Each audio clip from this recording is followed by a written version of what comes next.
गृहरे मुख्यमंत्री मोहन माझी घोषणा। जगतसिंहपुरवासी खुशी खबर।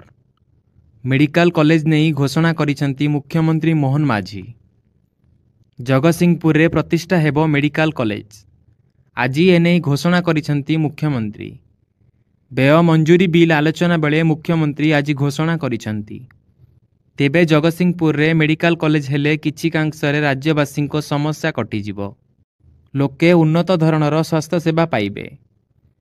विधानसभा रे मुख्यमंत्री मोहन माझी कहिसेंती, आम पाई कर्म हेउची एकमात्र मानदंड। ओडिशा को विकास रास्तार दौड़ाइबा पाई बजेट आनिछु। 2036 सुधा समृद्ध ओडिशा रे परिणत करिबा आम लक्ष्य बोली कहिथिले। तेबे गत डिसेम्बर मंत्री मुकेश महालिंग कहिथिले जे 30 जिल्ला रे मेडिकल कॉलेज प्रतिष्ठा कराजिबो। तेबे मेडिकल कॉलेज रु बाद रहितिबा जगतसिंहपुर रे आज मेडिकल कॉलेज नहीं मुख्यमंत्री मोहन माझी कहिसेंती। एही बड़ी खबर अपडेट पई आम सह जोड़ी हेई रुहंतु। धन्यवाद।